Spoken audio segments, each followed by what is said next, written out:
Welcome to the Week 2 lecture. This video is a bit of an experiment. I will tell you to pause the video a bunch of times to do some activities along the way and comment in the comments section down below. Toward the end of this video, we will have a chance to analyze a blog. I encourage you to follow along because if you're in my class, this will help you get your discussion post written. This week, we're going to be setting up our blog and talking about content. Content is a different and I think useful way to think about professional and technical writing. Content refers to any of the stuff that you produce for your audience to read, listen to, watch, or otherwise consume. The content is the public-facing image of the person or company presenting the content, and it is a key part in developing an audience or customer base for yourself or your product. In some marketing circles, people argue that content is king. Why does content matter? It matters first because it is the public image of a person or a company. Let's do a little activity. Take a moment and pause this video, open up a new tab in your browser, and go to Craigslist.org. Take 2 minutes and think about this. If Craigslist were a person, describe them in 2 sentences. Then come back here and comment below what kind of person Craigslist would be.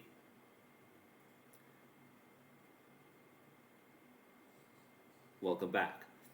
I think of Craigslist maybe as a straight-edge punk, no corporate gimmicks, but also not grungy.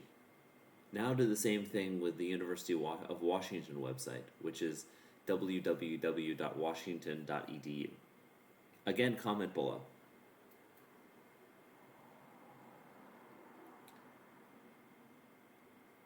Okay, so now you see the image and persona is very different based on the content that you get there.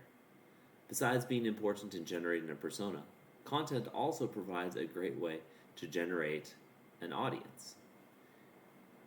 YouTube, TikTok, Instagram, all of the media platforms understand this. They give you a free place to generate and view content because they know that content keeps us watching. And as long as we're watching, they can put advertisements in front of our eyes, or they can sell our attention to advertisers and make fat stacks of cash. Likewise, a company maintains a blog. That company gives people a reason to come and visit their site. Sure, maybe they didn't get there to buy something, but they got there all the same, and there's a chance that the people who came to the site for the content might also be interested in becoming customers. One major platform for content is the blog. A blog is a website that contains a semi-regular or regular series of articles on some topic. Blogs were a bit more popular about 10 years ago, but they still remain relevant today. Blogs usually are very inexpensive to operate and often only cost whatever the writer charges for their content. Regular content is useful because it gives readers a reason to come back to the site regularly. Before you continue, go online and try to find a blog that is of interest. I'll be asking you to pause regularly from here on to look at the blog you selected and take notes. To help you find a blog, think about a topic that you really are interested in. Look up that topic in your favorite search engine, then click a few links and see if you can find one that is a blog. I'd be surprised if not. Okay, now pause the video and go to that and come back once you've found a blog. Welcome back. So there are a few tricks about blogs that I want to talk about. First, blogs need to be regular. Pause this video and take a look at the frequency that blog you're looking at publishes and make a note of that. Did you get that? Okay, so a regular schedule keeps people coming back, increasing the likelihood that your readers will become customers. How do you feel about the frequency of the blog you found? Take a second and maybe write a few notes about that. Feel free to put them in the comment section below. Second, the blog should be about a specific thing that people are interested in. Take a moment and again write a sentence or two about the topic of the blog you selected. Also write about who would be interested in that topic. Personally, I like to read blogs about climbing and about software development. Those are a couple of my big hobbies, and so I really enjoy reading blogs about those topics. You might be interested in other things, but guaranteed, whatever you're interested in, there will probably be a blog about it.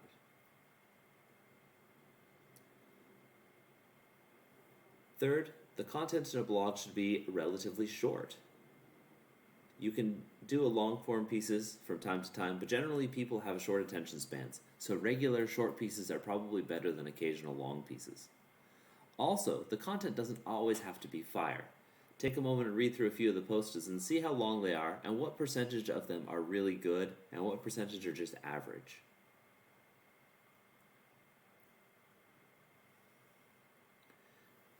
When you think about the really good posts versus the average posts, it's worth thinking about the fact that it's very hard to write a piece that is really good. And really good depends a lot on the tastes of the readers. Instead, it's better to aim for regular pieces with the occasional piece that's really good. I like to think if I'm posting 4 times a month, that 3 of the posts can be filler content and 1 of the posts should be really useful or interesting to my reader. Finally, you can connect your blog content with other social media platforms. Does the blog you found do this? Take a minute and look at that. Not all blogs do, because some bloggers are not so interested in the guerrilla marketing approach and they just want to write a blog, and that's totally cool. Social media posts, however, that link back to your blog are a great way to drive a lot of traffic to your site without paying for any of the social media ad plans. You just have to put in the work. Take a moment to look at your blog again and see how's that blog looking, what is it doing, what seems to be working, what might you improve on. All of these things are important to think about. Now finally, hopefully you've taken notes and learned a bit about the blog you're reviewing.